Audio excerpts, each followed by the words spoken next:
حي على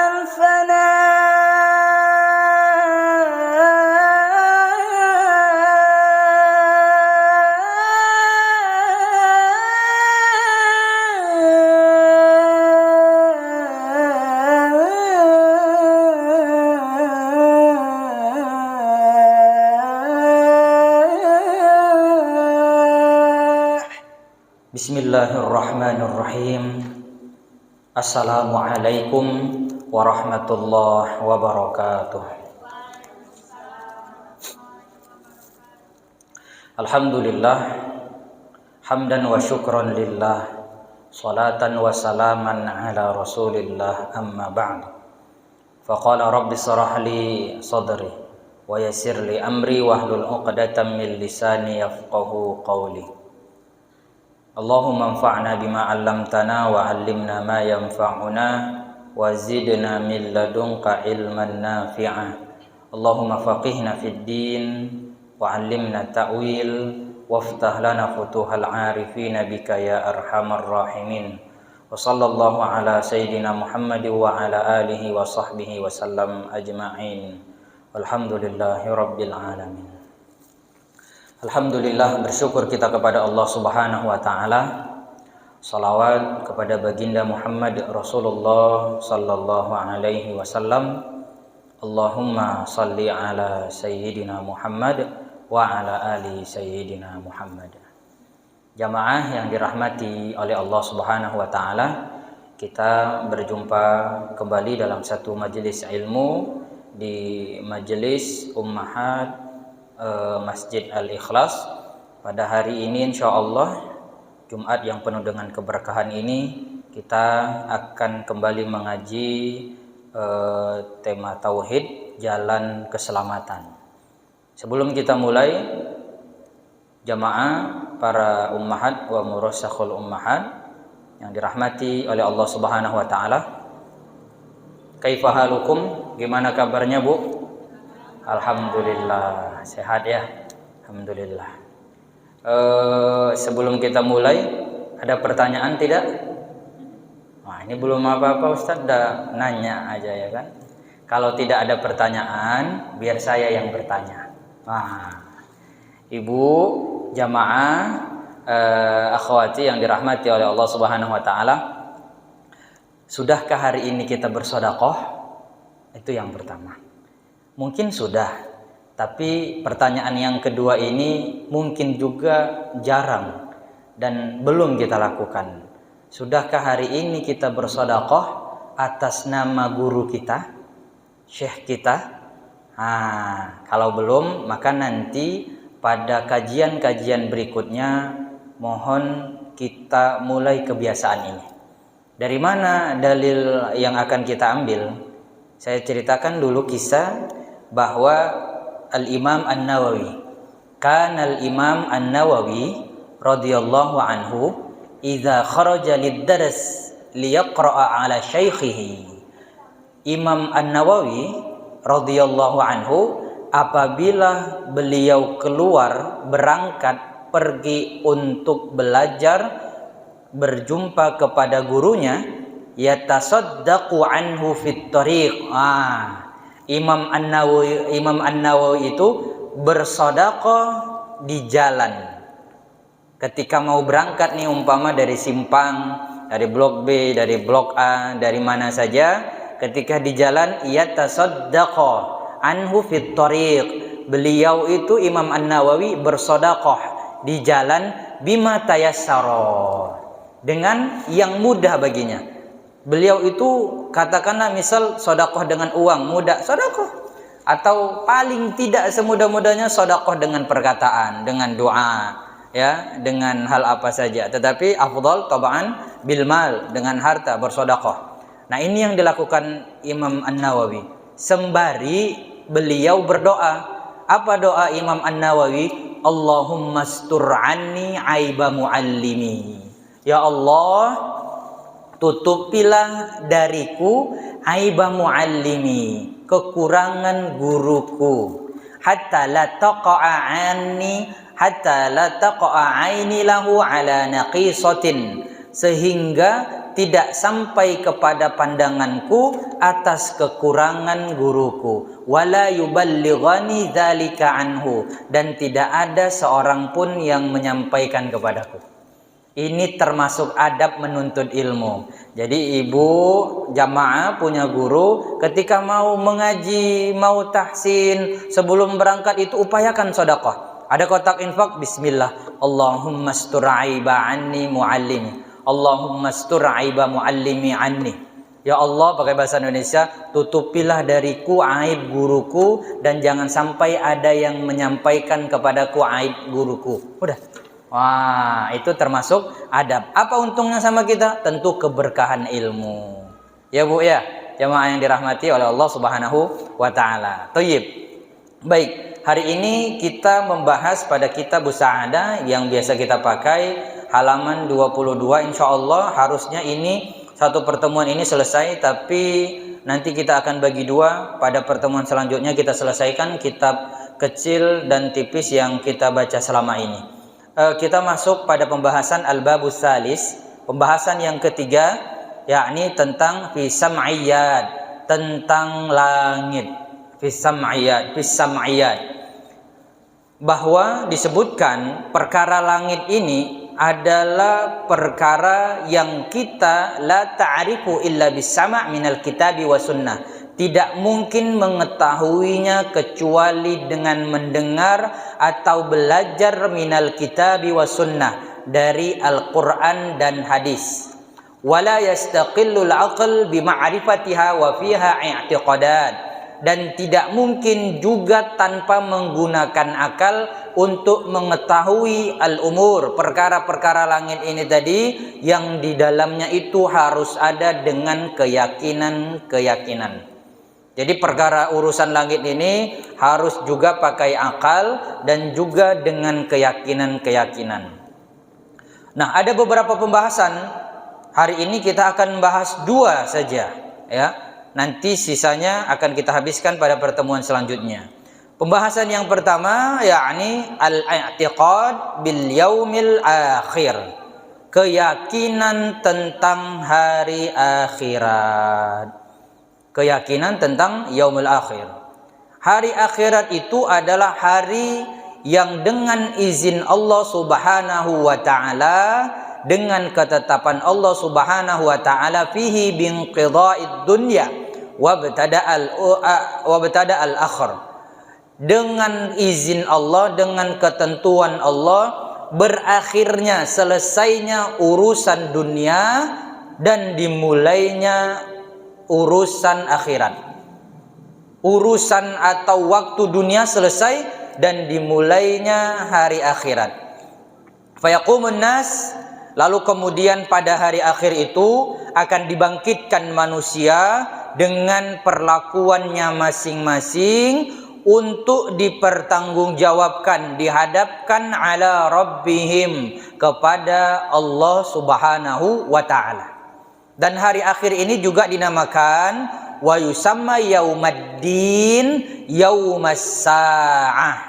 Dinamakan hari akhirat ini juga dinamakan yaumaddin, hari pembalasan, yaumaddin. Kita sebut saja dengan bahasa Arabnya yaumaddin, wa yaumas sa'ah, wa yaumal fasl, wa yaumal qiyamah. Wa qad zakarahu Allahu katsiran, dan banyak sekali Allah Subhanahu wa taala menyebutkan di dalam Al-Qur'an. Contohnya salah satu yang disebutkan oleh Allah di dalam surah An-Naba ayat 17. Apa Allah Subhanahu wa taala firmankan di dalam surah An-Naba? Inna yaumal fasli kana miqata. Inna yaumal fasli kana miqata, kata Allah. Sesungguhnya hari akhirat itu, hari yang dijanjikan itu adalah hari yang telah ditetapkan waktunya. Wa ammal iman, dan adapun iman, kepercayaan kita dengan hari akhir ini, kita benar-benar mempercayai bi annahu la budda ayyati, bahwa sesungguhnya la budda, tidak boleh tidak, artinya harus ini terjadi. Wa ayyazhar fi jami'i ma warada fil Qur'an wal hadis fi sya'nihi, dan bahwa semua ini udah jelas dimaksudkan oleh Allah Subhanahu wa taala di dalam Al-Qur'an dan juga ada di beberapa hadis akan terjadi ini sesuai dengan kehendak Allah Subhanahu wa taala. Wala budda minal i'tiqadi awalan bisu'alil qabr. Proses terjadinya yaumul akhir ini, jemaah yang dirahmati oleh Allah Subhanahu wa taala, haruslah dimulai, kita harus yakin, wala budda minal i'tiqad, kita harus yakin bahwa yaumul qiyamah ini prosesnya panjang dan dimulai dengan bisu'alil qabr. Apa itu? Pertanyaan di alam kubur. Jadi tidak ada yang tidak ditanya, semua nanti akan ditanya. Diawali dengan soal di dalam kubur, summa bini'matihi aw azabihi. Kemudian ini bahwa di kubur itu ada nikmat atau azab. Hari ini kan orang-orang yang telah mendahului kita berada di kubur, dimulai dengan ditanyai, lalu kemudian bisa mendapatkan nikmat atau juga bisa mendapatkan azab. Summa bihasyril ajsad, kemudian dikumpulkan tubuh-tubuh ini dari kubur tadi, dibangkitkan lagi, dikumpulkan oleh Allah Subhanahu wa taala. Wa annal khalq kama bada ya'ud, dan bahwa Allah menjadikan sebagaimana permulaan diciptakan kembali seperti itu. Summa bil hisabi wal mizan, kemudian bil hisabi wal mizan, setelah tadi dikubur, ditanyai, mendapat nikmat atau azab, apa selanjutnya? Dikumpulkan jasad-jasad itu, dikembalikan seperti penciptaan awal, kemudian dihisab. Ini harus yakin kita, ya, harus yakin. Kemudian dihisab. Wal mizan, kemudian apa? Ditimbang tadi amalan tadi. Kemudian apa lagi? Summa bi'atahil kitabi amma bil yamin wa imma bil yamin au imma bishimal. Kemudian diberikan kepada kita buku catatan. Bisa jadi kita menerimanya dengan kanan atau bisa jadi kita menerimanya dengan kiri. Kemudian setelah itu apa yang terjadi? Summa bisirat, kemudian dengan titian akan menghadapi itu. Summa bidukhulil mu'minal jannah, kemudian akan masuk orang-orang yang beriman kepada Allah ke dalam surga Darun Naim, kampungnya yang penuh dengan kenikmatan. Wa dukhulul kafirin, dan masuknya orang-orang kafir Jahannam Darul Azabil Alim, ke dalam neraka Jahannam, kampung yang penuh dengan azab yang sangat pedih. Yakin Bu? Yakin atau tidak? Masya Allah. Kira-kira dalam keramaian atau dalam kesendirian, kalau mengingat neraka, kira-kira gimana perasaan kita? Biasa aja? Ataukah kita menangis? Saya sebutkan kisah. Ini kisah terjadi kepada Sayyidatina Aisyah radhiyallahu anha. An Aisyah radhiyallahu anha, ini menggambarkan tentang rasa takut, rasa sedih seorang sahabiat, bahwa dari Aisyah radhiyallahu anha annaha zakaratin nar fabakat. Ketika Sayyidatina Aisyah radhiyallahu anha mengingat neraka, fabakat. Ma makna fabakat? Menangis dia.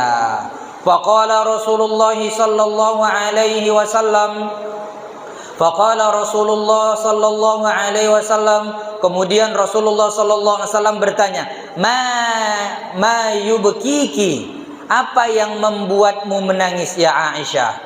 Kemudian Aisyah menjawab, qalat, dia menjawab, zakartun nar fabakaitu, aku mengingat neraka lalu kemudian aku menangis. Kenapa Aisyah menangis? Kemudian dia sambung lagi perkataannya. Dia tanya kepada Rasulullah sallallahu alaihi wasallam, aku mengingat neraka kemudian aku menangis. Fahal tazkuruna ahlikum yaumal qiyamah, apakah engkau nanti akan mengingat keluargamu di hari kiamat, kata Aisyah. Bertanya kepada Rasulullah Muhammad sallallahu alaihi wasallam sebagai seorang suami. Ya Rasulullah, apakah nanti di hari kiamat engkau akan mengingat aku? Ibarat kata kita bertanya kepada suami, Mas, Bang, Pak, ya nanti di kiamat ingat gak sama adik? Ingat gak sama bunda? Ingat gak sama ibu? Lalu kemudian apa jawab Rasulullah sallallahu alaihi wasallam kepada Aisyah? Faqala Rasulullah sallallahu alaihi wasallam, lalu kemudian Rasulullah sallallahu alaihi wasallam menjawab, amma fi salasati mawatin fala yazkuru ahadun ahad.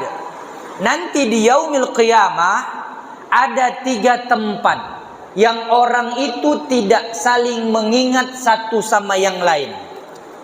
Bahkan Rasulullah tidak mengingat Aisyah. Di 3 tempat ini orang pada sibuk, tidak kenal satu sama lain. Suami istri tak saling kenal, ayah ibu tak saling kenal, abang kakak adik tak saling kenal, apalagi teman semajelis ilmu. 3 tempat di yaumil qiyamah ini kapan itu? Maka kata Rasulullah sallallahu alaihi wasallam, yang pertama, indal mizan, ketika seseorang itu berada di timbangan. Itu yang pertama. Enggak ingat dia, wah mana istriku tadi? Dia sedang ditimbang. Hatta ya'lama ayakhifu mizanuhu am yaskul. Sampai dia mengetahui apakah ringan timbangannya atau berat. Ketika udah tahu dia, baru dia mencari. Ketika tadi sedang ditimbang, itu tak tahu dia. Fala yazkur, kata Rasulullah sallallahu alaihi wasallam, tidak ada yang mengingat, mengenal ahadun ahad, satu sama yang lain. Itu yang pertama. Yang kedua, kapan? Wa inda tatayurus suhufi hatta ya'lama aina yaqa. Ketika hendak menerima catatan amal kita. Ketika hendak menerima suhuf, catatan amal kita, aina yaqa'u kitabuhu, di mana akan diberikan catatan tersebut. Buku kitab amalan kita itu di mana akan kita terima? Fi yaminihi au shimalihi, di kanan kita atau di kiri kita. Saat menunggu itu, Bu, jamaah yang dirahmati oleh Allah, tak kenal satu sama yang lain, tak urus kita fulan siapa, lalu kemudian dulu bagaimana, tak kenal satu sama lain, karena kita sedang khawatir, bagaimana ini catatan amal saya, apakah saya akan menerima dari sebelah kanan saya atau saya akan menerima dari sebelah kiri saya. Ini pada tempat yang kedua, tidak mengenal satu sama lain. Lalu kemudian yang ketiga kapan itu? Kata Rasulullah sallallahu alaihi wasallam, wa inda syirat, wa inda sirat, ketika berada di sirat, jembatan. Iza wudi'a baina zahrani jahannam hatta yajuzahu. Ketika berada di sirat, apabila diletakkan di antara dua zaharnya tadi, dua punggungnya itu, apakah nanti dia berada di jahannam atau berada di surga? Nah, 3 keadaan itu. Yang pertama tadi ketika berada di mizan. Yang kedua ketika sedang menunggu menerima buku catatan amal. Yang ketiga ketika kita berada di sirat. Nah, menurut apa yang kita pahami, pelajari dan harus kita imani, al-i'tiqad, keyakinan kita bahwa semua itu ada. Yaumul qiyamah itu ada. Sirat, hisab, mizan itu ada. Hari dibangkitkan, pertanyaan di kubur itu ada. Nanti di kubur mendapat nikmat atau mendapat azab itu ada. Masya Allah. Nah, pentingnya memahami ilmu tauhid agar selamat kita. Dan dengan ulumul tauhid ini, ilmu tauhid ini akan membuat, merubah pemahaman kita menjadi lebih baik. Lalu kemudian yang kedua, al-i'tiqadu bihasril jasad. Al-i'tiqadu bihasril ajsad. Nah, sebelum saya bahas yang kedua ini, saya mau mengajak kepada jamaah sekalian untuk merubah pemikiran kita, ganti cara berpikir kita. Perkuat keimanan kita. Keyakinan kita harus benar-benar mantap.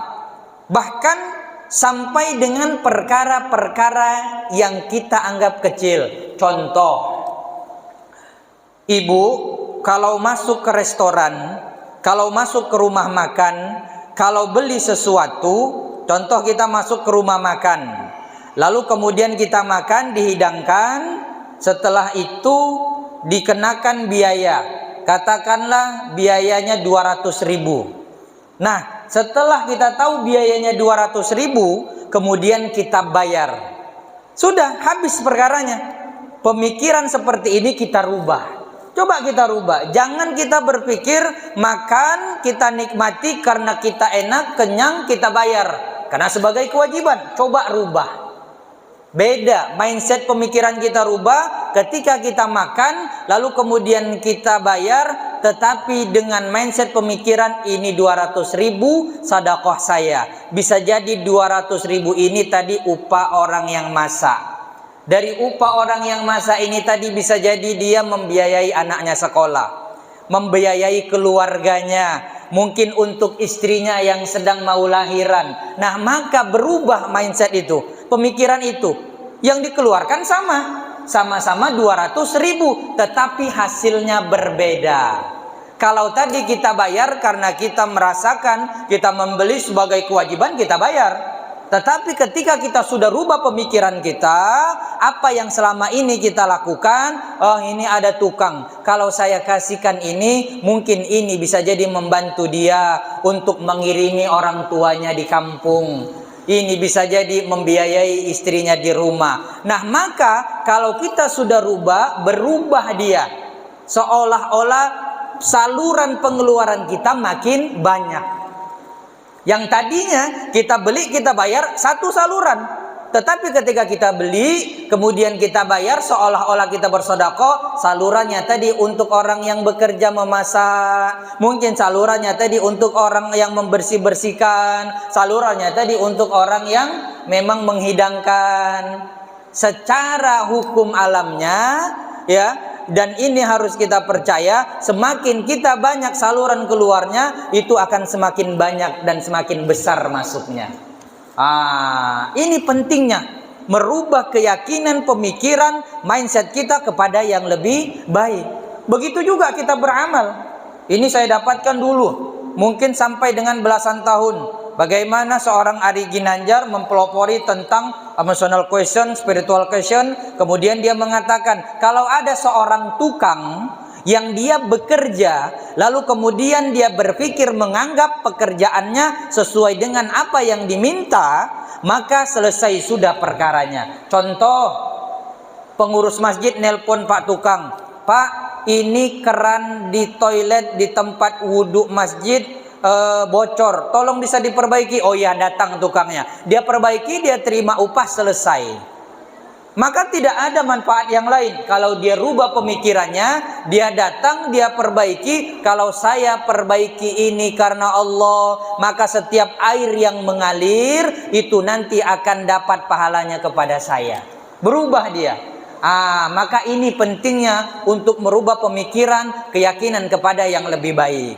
Baik, jamaah yang dirahmati oleh Allah Subhanahu wa taala, keyakinan yang kedua, al-i'tiqad bi asyril ajsad, keyakinan tentang dibangkitkan, dikumpulkan kembali jasad-jasad kita. Yaumul mahsyar kalau kita sebut, atau kalau orang-orang tua dulu bilang nanti kita akan berkumpul di padang mahsyar. Bukan padang panjang, bukan padang Sumatera Barat, tapi di padang mahsyar. Tak tahu saya bahasa itu dari mana. Ya, yaumul mahsyar, nanti akan dibangkitkan, dikumpulkan kita. Dalam Al-Quran itu banyak sekali disebutkan oleh Allah Subhanahu wa ta'ala tentang hasyar ini, hari dikumpulkan, dibangkitkan. Kita harus yakin bihasril ajsad ini, dikumpulkannya kita kembali, diri-diri ini itu, itu huwa qiyamun nas, bahwa dibangkitkannya manusia, lalu kemudian ditampakkan kembali amal-amal mereka yaumul qiyamah, pada hari kiamat. sahihil ajsad mahma tafarraqat. Itu jasad itu dikembalikan dalam keadaan baik. Yang tadi sudah terpecah belah, berserakan, berhamburan. Bayangkan dikubur sudah berapa tahun. Lalu kemudian jasad itu dikumpulkan, dikembalikan oleh Allah Subhanahu wa taala ajsadihim liyuhasabu kullu ala ma qaddamata yadahu minal a'mal, untuk dihisab, dipertanggungjawabkan semua amalan-amalannya yang dia telah kerjakan semasa hidupnya. Nanti semua akan bersaksi itu. Yauma idzin tuhaddisu akhbaraha. Pada hari itu semua nanti akan bersaksi. Bersaksi di hadapan Allah Subhanahu wa taala. Wa laisa bi sa'ab 'ala Allah. Ini harus kita yakini, dan tidaklah sulit, tidaklah susah bagi Allah alladzi khalaqna awwalu marrah, yang telah menciptakan kita dari yang bentuk pertama, ayya'ida khalaqna, bahwa kita dikembalikan seperti penciptaan awal lagi. Orang-orang kafir mana percaya tidak ada hari kebangkitan ini. Mereka bilang mungkin udah selesai, ya udah selesai. Nah, kita orang-orang yang beriman harus percaya dengan ini. Allah Subhanahu wa taala berfirman di dalam surah Al-Hajj ayat 7, kata Allah Subhanahu wa taala, a'udzubillahi minasyaitonir rajim, wa annallaha yab'atsu man fil qubur, dan sesungguhnya Allah yang membangkitkan segala sesuatu yang berada di alam kubur. Berarti memang dikembalikan lagi, dibangkitkan lagi, dikumpulkan lagi. Ketika sudah nanti hari kiamat itu tiba, wa ba'dal hisab, dan setelah dihisab apa yang terjadi? Tuzana a'malahum, ditimbang amalan-amalan mereka. Man haula, siapa mereka itu? Kita. Ditimbang amalan kita ini fi yaumil hisab, nanti di hari hisab. Kalau baik, berat timbangan amal kita, alhamdulillah. Wah, ini kemarin sholat, wah ini kajian ilmu, wah ini menyampaikan kebaikan, berat dia timbangan kebaikannya. Nah, jangan sampai yang berat itu timbangan keburukannya. Oh mencaci, oh menghibah, oh memfitnah, oh mencuri, oh memakan harta yang haram. Jangan sampai, karena nanti akan dihisab. Liyankashifa likulli wahid miqdaru amalihi, ditampakkan Allah, ditampakkan setiap mereka itu miqdaru amalihi, timbangan amalan-amalannya ditampakkan. Allah karim. Faman rajaha khairihi ala syarrihi, barang siapa yang lebih baik kebaikannya, dimenangkan oleh kebaikannya atas keburukannya, a'ta kitabihi biyamini, lebih banyak kebaikan daripada keburukannya, maka nanti kitab itu akan diletakkan ke sebelah kanannya. Dia menerima dengan tangan kanannya. Wa faza fawzan 'azima, dan dia menjadi pemenang, berhasil Allah.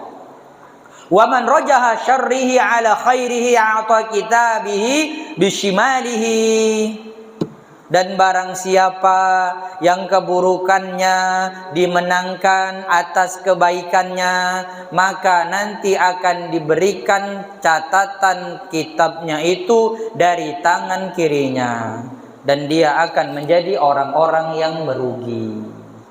Jangan sampai kita orang-orang yang merugi. Thayyib. Selesai kitab ini, kita habiskan nanti pada pertemuan yang selanjutnya. Dan berkaitan dengan tauhid, uridu an uzakkirukum an zikril qada wal qadar. Kita akan membahas tentang qada wal qadar, ketentuan Allah Subhanahu wa taala. Disebutkan al-haqiqatu wasyari'atu mutalazimatani. Hakikat dan syariat itu dua hal yang lazim bersama, tidak boleh dipisah. Orang-orang yang hanya meyakini, mempelajari, mengamalkan hakikat saja tanpa syariat kafir. Maksudnya bagaimana itu Ustaz? Dia percaya saja dengan hakikat. Apalagi kalau orang yang mengatakan, oh saya sudah hakikat kemudian ma'rifat, mengenal Allah Subhanahu wa taala, udah beda makomnya, tetapi tidak percaya, tidak mengimani, tidak mengamalkan syariat, fahuwa kafir. Ada Bu di kampung-kampung orang-orang tua atau kelompok keyakinan-keyakinan yang mereka menganggap sudah hakikat, bahkan mengenal Allah dengan ma'rifat, tak lagi sholat. Sholat itu kan syariat. Bu, udah sholat, udah. Sholat itu eling, sholat itu ingat sama Allah. Dia cukup duduk mengingat Allah, udah. Secara hakikatnya dia amalkan itu. Wah, Bu, sholat dia masuk ke satu ruangan, satu kelambu, tanpa mengamalkan syariat, dia katakan bahwa itu hakikat, dan kemudian tidak dia amalkan dan tidak yakini syariat, fahuwa kafir. Itu kafir. Makanya hakikat wa syariat mutalazimani, tidak bisa dipisah. Ya, tidak bisa dipisah. Faman angkara ihdahuma faqad kafar. Barang siapa yang mengingkari salah satu keduanya, kafir. Kalau dia tadi percaya sama hakikat, dia ingkari syariat, kafir. Sebaliknya dia pahami, dia yakini syariat, tapi dia tidak terima hakikat, fahuwa kafir aydan, juga kafir. Maka tak bisa dipisah. Mislu dzalik, contoh. Wah, contoh. Man qatala rajulan fa idza nazarna ila al-haqiqati fal qatiluhu Allahu taala. Siapa yang membunuh seseorang, maka apabila kita melihat kepada hakikat, yang membunuh itu siapa yang mematikan? Huwallah, hakikatnya. Harus yakin kita bahwa yang membunuh, yang mematikan, misal si apa yang lagi viral, Brigadir J, huwallah, itu Allah, bukan Freddy Sambo, bukan yang lainnya, ya. Wah, kalau udah belajar hakikat ngeri nih. Kan gitu. Siapa yang membunuhnya, siapa yang mematikan? Wah, itu bukan saya, itu sudah takdir Allah yang mematikannya, sudah memang jadwalnya. Maka tak bisa saya dihukum. Angkara syariah, dia yakini hakikat tapi dia ingkari syariat. Faman angkara zalika faqad kafar. Kalau tadi ada yang mengingkari bahwa yang membunuh, yang mematikan Brigadir J itu adalah Allah, kafir. Wah, mana pula Allah? Kafir. Ya. Au i'tiqada zalika lakin angkara syariah. Atau dia meyakini itu, dia meyakini hakikat. Tadi kan dia ingkari hakikat. Bukan Allah yang membunuh itu Freddy Sambo, kata dia. Atau sebaliknya, dia yakini hakikat, dia yakini hakikat bahwa Allah yang membunuh, lakin angkara syariah. Tetapi dia ingkari syariatnya. Kalau memang Allah yang bunuh, Allah yang mematikan, berarti bukan manusia yang mematikan. Berarti dia tak perlu dihukum.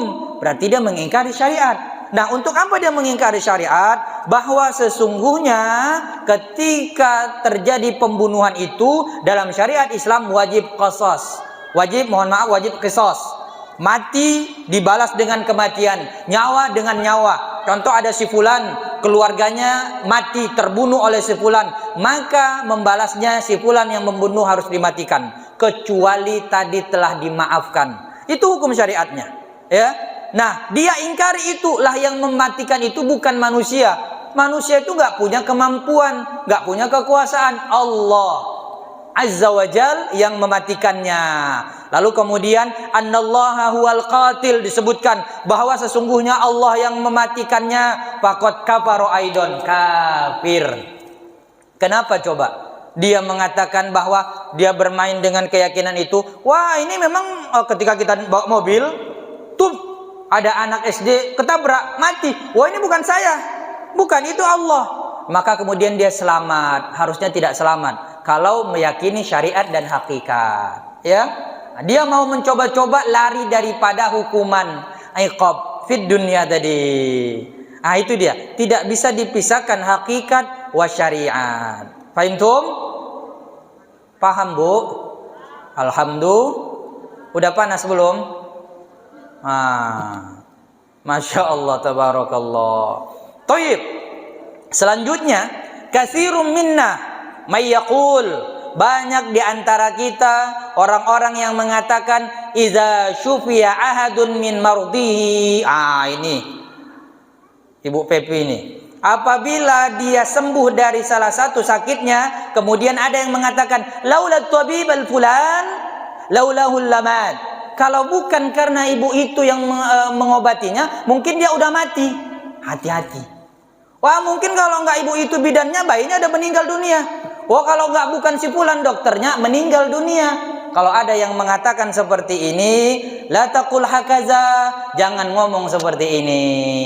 Ya, jadi apa yang harus dikatakan? Allah Ta'ala yaqul wa idza maridtu fahuwa yashfin. Dalam surah Asy-Syu'ara ayat 80, Allah Subhanahu wa taala berfirman, dan apabila aku sakit maka Allah yang menyembuhkan. Walakin qul, akan tetapi katakan, jangan katakan wah kalau bukan dokter itu mungkin udah mati dia. Jangan katakan seperti itu, tetapi katakan laula annallaha waffaqat tabib.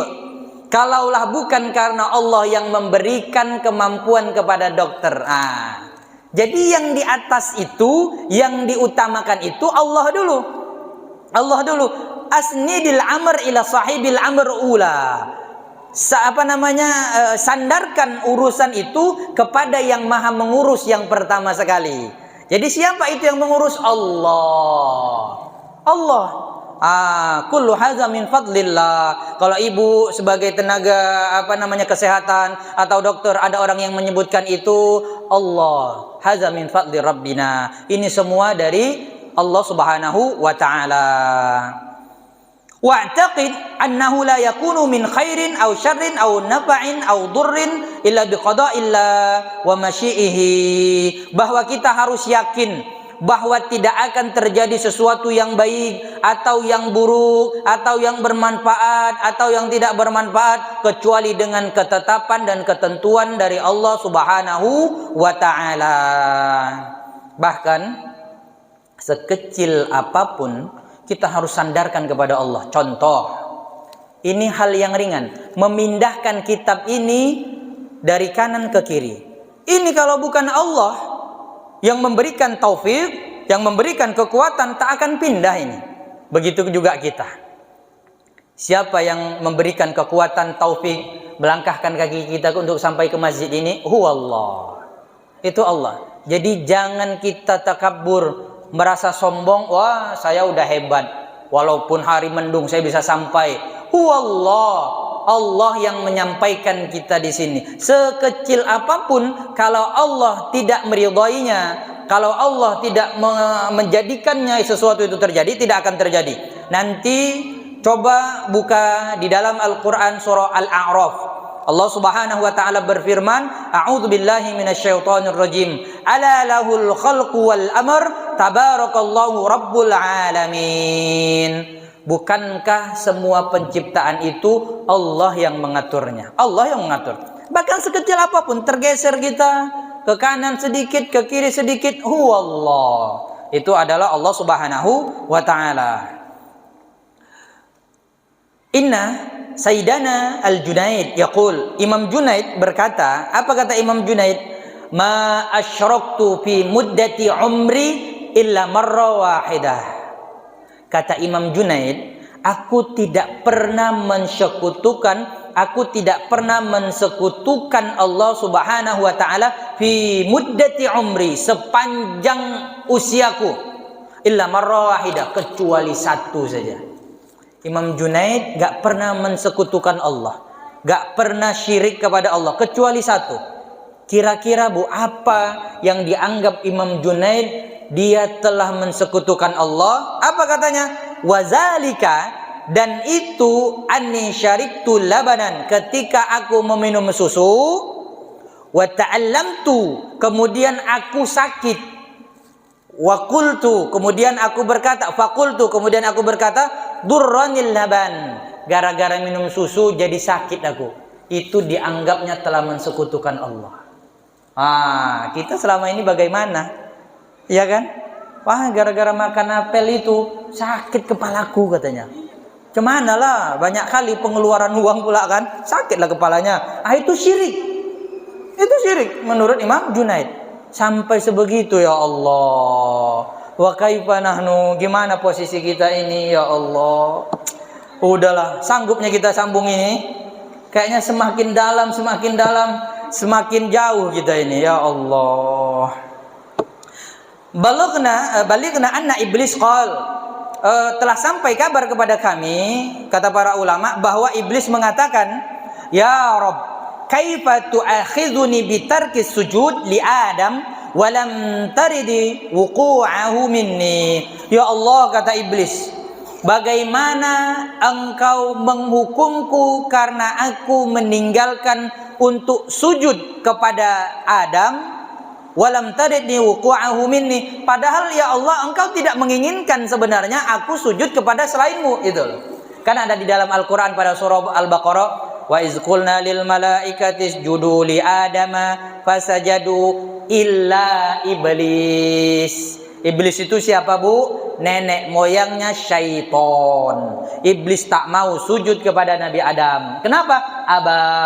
Apa itu aba? Enggan dia, gengsi lah. Masa aku sujud kepada Adam? Wastakbar, dan dia sombong. Adam itu dari apa diciptakan? Lah gue, iblis nih, dari apa katanya. Lalu kemudian dihukum oleh Allah Subhanahu wa ta'ala. Lalu kemudian Allah Subhanahu wa ta'ala berfirman, mengatakan, menjawab kepada iblis. Apa kata Allah Subhanahu wa ta'ala? Wa qala Allahu azza wa jalla lahu, mata alimta anni lam arid wuqu'ahu mink aba'da wuqu'il ibayati mink au qablaha. Kata Allah Subhanahu wa ta'ala, hei iblis, kapan kamu ketahui bahwa sesungguhnya aku tidak menginginkan terjadi itu?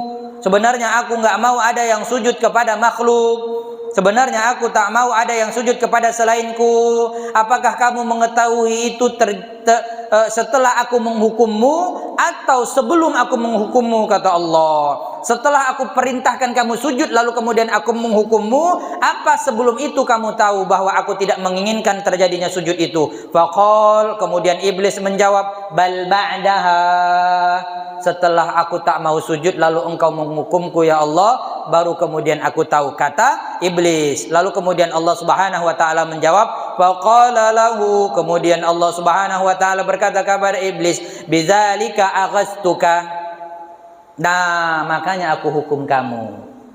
Jadi itu bukan karena dia tak mau sujud sama Adam, tetapi tak taat dia sama Allah Subhanahu wa ta'ala, bandel, membangkang dia sama Allah Subhanahu wa ta'ala. Dan sujudnya malaikat yang diperintahkan oleh Allah Subhanahu wa ta'ala, begitu juga iblis, itu laisa lil ubudiyah, bukan untuk menghambakan, la, akan tetapi lihtiraman, untuk menghormati.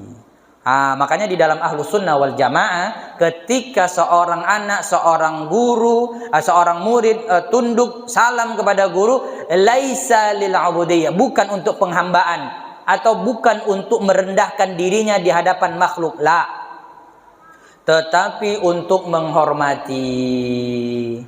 Inilah pentingnya belajar tauhid, agar menempatkan di mana hati kita sebenarnya. Kalau seandainya dapat hati kita ini rusak karena kita tadi tunduk salam sujud kepada orang yang berilmu, kepada orang yang lebih mulia, kepada orang yang kaya, maka jangan lakukan kalau membuat hati rusak. Tetapi kalau untuk menghormati, tak jadi masalah. Lihtiraman, untuk menghormati orang tua kita, suami kita, bukan kita menundukkan bahwa bersujud kepadanya. La tarku illa lillah, pada ayat Allah Subhanahu wa ta'ala, bukan itu maknanya. Jangan engkau ruku kecuali kepada Allah Subhanahu wa ta'ala. Nah, pada pemahaman Ahlus Sunnah wal Jamaah ada yang namanya takwil. Ditakwil dia bahwa rukuknya itu bukan tunduk seperti kepada Allah Subhanahu wa ta'ala.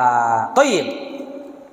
Lalu kemudian disebutkan oleh Habib Abdullah Al-Haddad radhiyallahu anhu, "Idza amilta ta'ati fanzur in syi'ta fi bidayatiha allati kanat bihaulillahi wa quwwati wa husni taufiqihi. Masya Allah.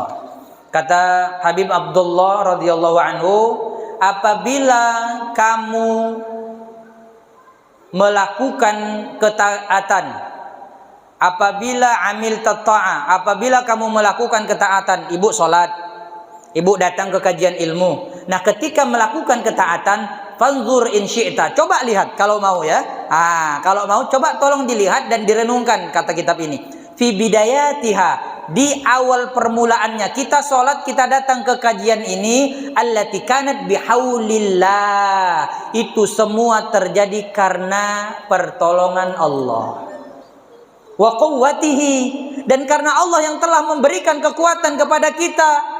Berarti bukan karena kita datang, kita dari rumah untuk ngaji itu, coba lihat, itu karena Allah sayang, karena Allah gerakkan, karena Allah mudahkan, wa husni taufiqihi, dan karena kebaikan diberikan kita taufiknya untuk datang ke kajian ilmu. Wa bidzalika yantafil i'jabu, itu semua dapat menghilangkan, menghapuskan, kemudian menjauhkan al-i'jab, rasa ta'ajjub, rasa bangga kepada diri kita.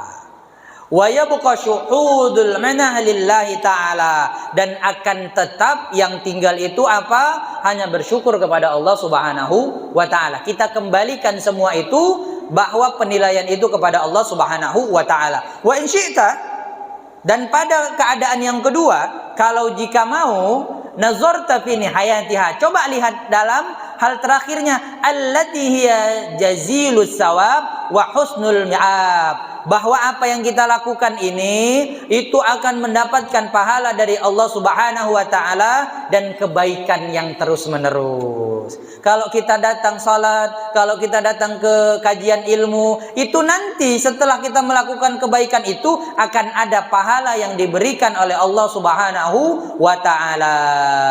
Wa indahu ta'zumur rughbati wa taqiful mudawama. Kalau itu kita mengingat, oh nanti kajian ilmu urusan dipermudah, pahala banyak, nanti di akhirat kita bisa menerima catatan kebaikan dengan tangan kanan karena pahala banyak. Nah, kalau kita berpikir itu dapat memperbesar semangat kita.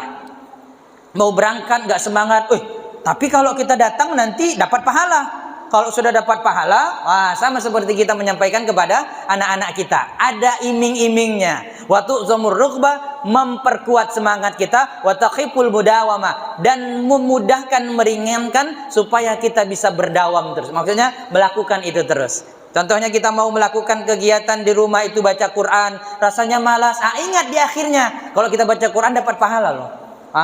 Jadi supaya semangat, jadi ketika kita membaca Quran ringan saja rasanya. Di situ dia. Wal awwalu atim, tetapi menjadikan cara yang pertama tadi itu lebih sempurna. Apa itu? Bahwa semua yang kita amalkan itu adalah dari taufik Allah, dari kemurahan Allah Subhanahu wa ta'ala, supaya nggak sombong. Wah, alhamdulillah nih udah 1 juz 1 hari ini, kan gitu. Gara-gara tidak dikembalikan kepada Allah Subhanahu wa ta'ala. Apalagi kalau kita punya anak yang pintar, punya suami yang tampan, yang gagah, kembalikan kepada Allah Subhanahu wa ta'ala. Masya Allah, tabarakallah, ganteng kali suaminya ya bu. Janganlah pula, suami orang pula ya. Anaknya pintar sekali bu. Masya Allah, tabarakallah, hadza kullu min fadlillah. Ini semua dari taufik Allah Subhanahu wa ta'ala. Nah, pada keadaan yang kedua, wa iza waqa'at minkal ma'siyah, dan apabila terjadi kepadamu sesuatu perbuatan maksiat, fa iyyaka an tanzur ila bidayatiha, maka hendaknya kamu melihat kepada permulaannya. Fa iyyaka, bukan maka hendaknya, fa iyyaka an tanzur ila bidayatiha, maka jangan kamu lihat kepada permulaannya, allati hiya taqdir, bahwa ini dikatakannya takdir. Contohnya ada anak yang ketangkap lagi mencuri mesin sanyo, kemudian ketangkap dia. Kenapa kamu mencuri? Cemana lah takdirnya kayak gini. Astagfirullah. Udah takdir keburukan, maksiat, disandarkannya bahwa dikatakannya udah takdir, berpasrahnya gitu. Ini tidak boleh begini. Ya, tidak boleh. Loh, kok mencuri? Ya cemana udah takdir katanya. fayad'u kadzalika ilal ihtijaji 'ala Allah wa huwa 'azam minal ma'siyah. Maka hendaknya kamu berdoa memohon ampun kepada Allah Subhanahu wa taala, memerlukan pertolongan Allah Subhanahu wa taala bahwa Allah itu yang maha agung, ya, bahwa Allah itu tidak bisa disandarkan dari perbuatan maksiat. Kemurnian dan kesucian Allah itu, ya, terkotori. Kalau seandainya kita berbuat maksiat, kita sandarkan kepada Allah. Loh Pak, kok nyari harta dari jalan yang haram? Udah takdir Ustaz. Tumbukkan mulutnya itu, udah takdir kata dia. Walakin yang bagi an tanzur fi nihayatil lati hiya alimul iqab. Nah, kalau terjadi maksiat apa yang harus kita lakukan? Maka harusnya kita melihat kepada akhirnya. Kalau kita bermaksiat, kalau kita mencuri, kalau kita membunuh, kalau kita berzina dan lain sebagainya macamnya, lihat di akhirnya. Hiya alimul iqab, bahwa akan ada iqab, hukuman yang menyakitkan dari Allah Subhanahu wa taala. Wa indahu tubadiru ila taubah wa tu'zamur rahbah, dan itu akan memunculkan semangat untuk bertaubat kepada Allah Subhanahu wa taala. Kita nyari uang dari yang haram, lo berubahlah, lo tinggalkanlah, ya gimana, takdir saya udah di jalan ini, astagfirullah. Maka kalau dia memikirkan awal itu, udahlah kawan, berhentilah jadi PSK, nggak usah lah, taubatlah. Nah, kalau dia memikirkan bahwa ini udah takdir saya, ibu saya nggak ada, ayah saya telah pergi, adik-adik saya meninggalkan saya, memang beginilah takdirnya. Hadza khata. Ini yang salah. Maka coba lihat di balik. Loh, kalau saya melakukan ini nanti bahwa Allah Subhanahu wa taala akan mengazab, akan mengiqab, akan menghukum. Nah, ini akan memunculkan semangat untuk bertaubat kepada Allah Subhanahu wa taala. Dalam satu kisah, ada seorang laki-laki yang mengingkari penciptaan Allah Subhanahu wa taala. Allah Subhanahu wa taala menciptakan segala sesuatu yang ada di atas muka bumi ini, semuanya mempunyai faidah, mempunyai hikmah. Ada seorang laki-laki, kemudian dia mengingkari penciptaan khunfusa. Apa itu kumbang? Apa kata dia? La faidata fiha biwajhi. Allah ciptakan kumbang ini tak ada manfaatnya, kata laki-laki tersebut. Wa fabtalahu Allahu biqarhin ajaza anhu al-hukama wa aisa min bur'ihi. Lalu kemudian terjadilah pada seorang laki-laki yang mengingkari penciptaan kumbang tadi sakit cacar. Wah, nggak sembuh-sembuh dengan waktu yang lama. Kemudian dia mendengar ada seorang laki-laki yang menjual obat, meracik obat untuk segala penyakit. Ada watin li amrod. Wah, ini obat sakit apapun coba datang diskusikan, di sini ada obatnya. Lalu kemudian dia datang. Kemudian apa kata yang meracik obat ini tadi? Dia adukan sakitnya tadi. Kemudian faqal, kata peracik obat ini, isni bi khunfusa, datangkan saya kumbang. Kumbang tadi diraciknya, dijadikannya obat, kemudian diletakkan kepada penyakitnya.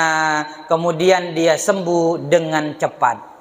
Lalu kemudian apa yang terjadi? Fa'ajiba min dzalik wa taba min i'tiradihi. Kemudian dia takjub dengan apa yang terjadi dan dia bertaubat atas pengingkarannya tadi. Wa alima annallaha hikaman fi kulli syai', bahwa sesungguhnya Allah Subhanahu wa taala menciptakan segala sesuatu itu ada hikmahnya, ada manfaatnya. Itu kumbang loh, Bu. Ya, apalagi mulut kita yang lancang ini, yang tajam dan lancip ini, kadang ada kita punya anggota, anak itu duduk aja, tak ada gunanya dia itu diciptakan Allah. Astagfirullahaladzim. Ya Allah, hati-hati. Ada mungkin kita punya pekerja yang lain pula modelnya, ya kan? Tak disuruh tak kerja dia. Ada pula model macam kau ini. Ya Allah, maka hati-hati. Itu penciptaan Allah itu, hati-hati ya. Yang kumbang saja kita, jangan sampai apalagi manusia. Nah, lalu kemudian pada satu hadis dijelaskan, atani Jibril faqal, bahwa kata Rasulullah Muhammad SAW, mendatangiku Jibril alaihi salatu wasalam, kemudian Jibril mengatakan kepadaku, ya Muhammad, hai Muhammad, Rabbuka yaqru'uka alaika salam. Allah, Rabbmu menyampaikan salam kepadamu. Wa yaqulu lak, dan kemudian Allah Subhanahu wa taala mengatakan kepadamu, inna min ibadi man la yasluh imanuhu illa bil ghani wala afqartuhu lakafir. Kata Allah Subhanahu wa taala melalui malaikat Jibril yang disampaikan kepada Nabi Muhammad sallallahu alaihi wasallam, sesungguhnya ada di antara hamba-hambaku, kata Allah, yang imannya itu akan rusak, la yaslu, enggak bagus imannya kecuali dia jadi orang kaya. Ada yang begitu. Lalu kemudian kata Allah Subhanahu wa taala, walau afkartuhu, kalau aku menjadikannya fakir, la kafir, jadi kafir dia. Dia tinggalkan Allah. Wah, ada di antara hamba-hamba Allah yang modelnya begitu.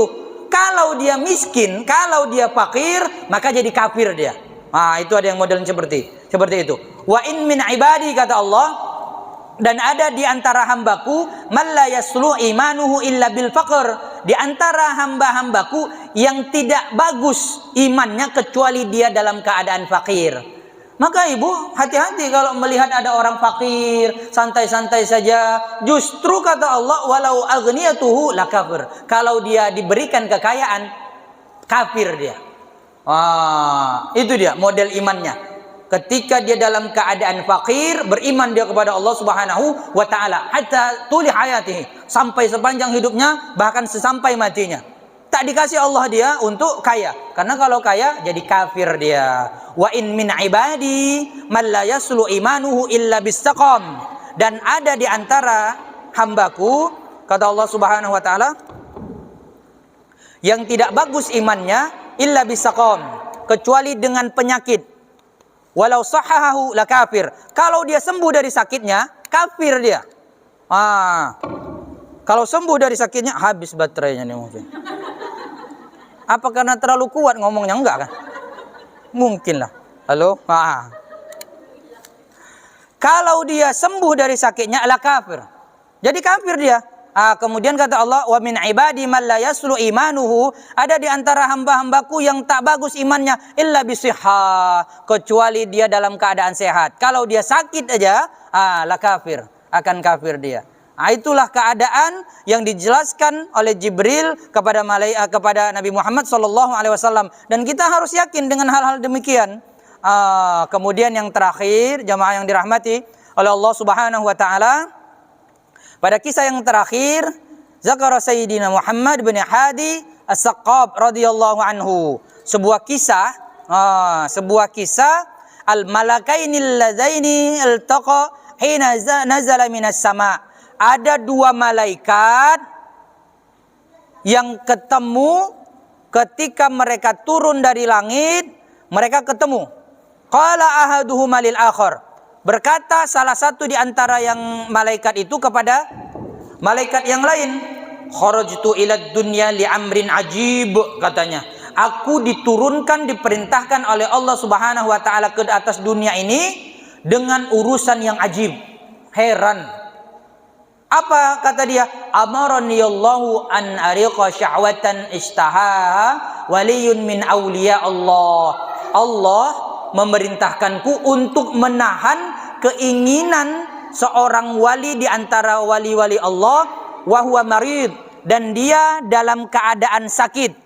Mukhtasar, dia sakit, lalu kemudian usianya sudah tidak lama. Malaikat diperintahkan oleh Allah Subhanahu wa taala, nih ada wali di antara wali Allah, dia sangat ingin sekali ini, tapi tahan, jangan kasih.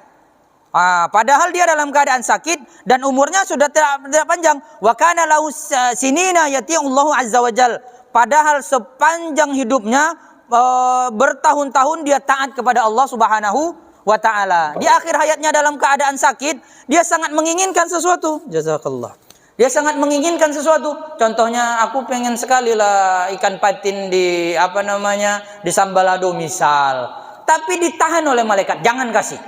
Jangan kasih. Atau saya pengen sekali ketemu dengan cucu saya atau apapun itu. Lalu kemudian apa kata malaikat ini?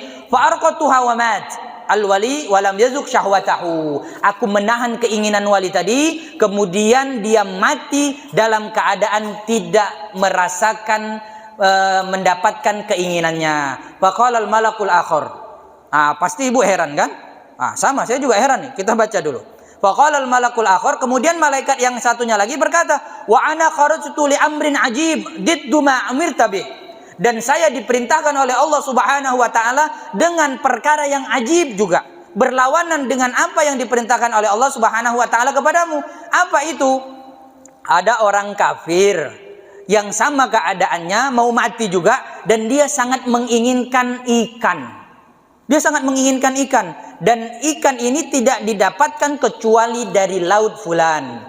Dan dari laut fulan itu kepada laut di negaranya, bainahu itu sab'a al-buhur, ada 7 laut.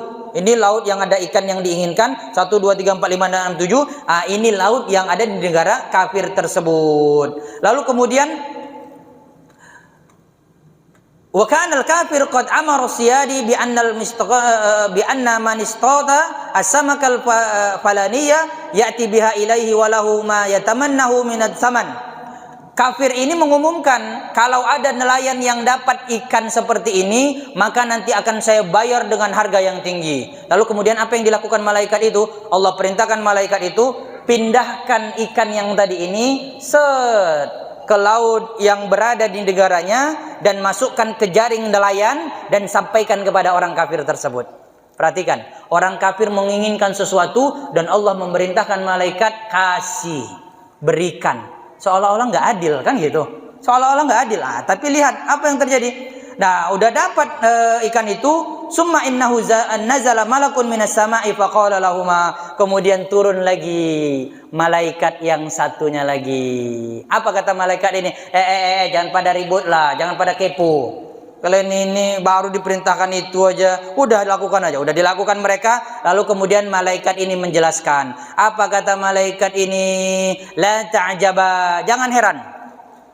Innallaha amaroni an ukhbirakuma, sesungguhnya Allah memerintahkan kepadaku untuk memberikan kabar kepada kalian dengan kisah 2 orang yang kalian telah hadapi ini. Fa ammal wali, ini dia jawabannya. Maka wali tadi yang selalu taat kepada Allah Subhanahu wa taala, fa innahu kana qad fa'ala ma'siyatan wahidatan.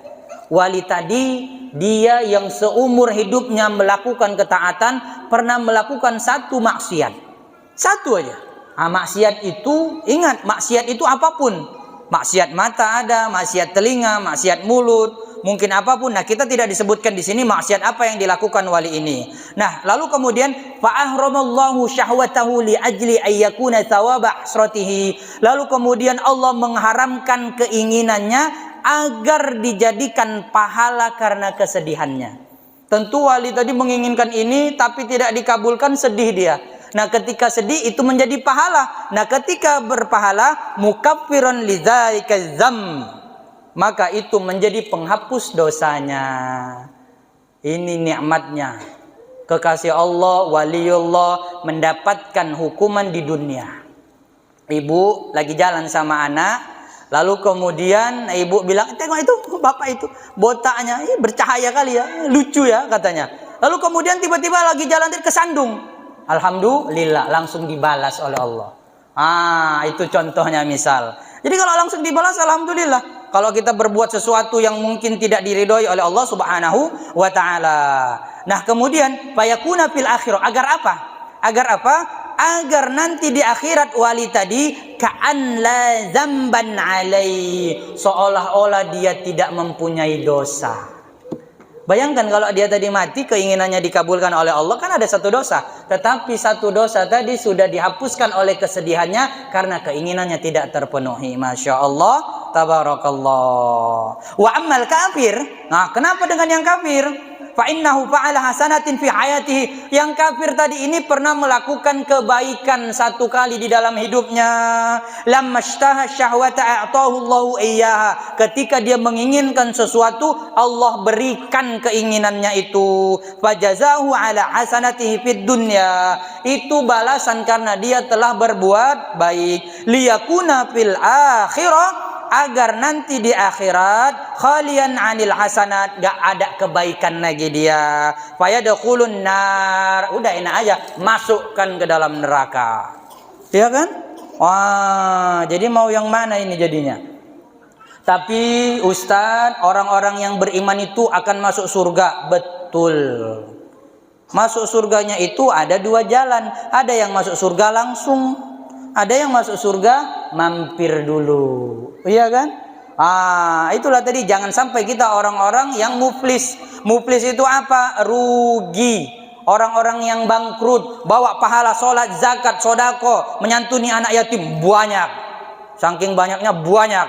Ya, tapi juga bawa dosa, memfitnah, memakan harta orang secara haram, membunuh. Maka nanti di yaumil qiyamah itu diambil kebaikannya untuk membayar keburukannya. Habis, lalu kemudian keburukan orang lain diserahkan kepadanya. Maka kata Rasulullah sallallahu alaihi wasallam, "Faturiha finnar." Campakkan dia ke dalam neraka. Habis, setelah habis masanya, baru kemudian diangkat, dimasukkan ke dalam surga, di emper-empernya. Teras. Makanya minta sama Allah Jannatul Firdaus yang tinggi langsung. Tapi minta yang tinggi, sedekahnya yang pakai golok 2.000. Itu gimana gitu. Gaji banyak, pendapatan banyak, yang masuk golok, yang masuk yang pakai peci, senyum. Itu dia. Atau yang nari-nari kan ada itu kan, warna biru itu kan. Itu ala qadri mastata'tum, tentunya semampu kita. Jadi jamaah yang dirahmati oleh Allah Subhanahu wa taala, pentingnya kita mengimani tauhid ini, jalan keselamatan kita di dunia wa ilal akhirah, di dunia dan untuk di akhirat. Maka kita harus berkeyakinan bahwa tauhid ini faidahnya itu adalah untuk menyelamatkan kita, lalu kemudian meyakinkan akidah kita, keyakinan kita pada syariat-syariat Islam bil adillatil yaqiniyah, dengan dalil-dalil yang kuat minal kitabi was sunnah, dari Al-Quran dan hadis. Cukup insyaallah ya Bu. Masya Allah, tabarakallah. Insya Allah nanti pada pertemuan yang akan datang, kitab ini insya Allah bisa kita habiskan pada pembahasan tentang sirat, kemudian syafa'ah, kemudian surga dan neraka, dan kepada malaikat dan jin. Sebentar saja nanti insya Allah. Baik, terima kasih atas segala perhatian. Mohon maaf atas segala penyampaian yang salah. Mudah-mudahan Allah Subhanahu wa taala memberikan kita pemahaman yang baik, lalu kemudian menjadikan kita orang-orang yang sam'atan wa ta'atan. Kita dapat pahami, kita dengar, lalu kemudian kita dapat taati dan kita amalkan ilmu-ilmu yang telah dipahamkan oleh Allah Subhanahu wa taala. Nakhtatim bi du'ai kafaratul majlis. Subhanakallahumma wa bihamdika asyhadu an la ilaha illa anta astaghfiruka wa atubu ilaik. Wallahul muwaffiq ila aqwamit thariq. Wassalamu alaikum warahmatullahi wabarakatuh.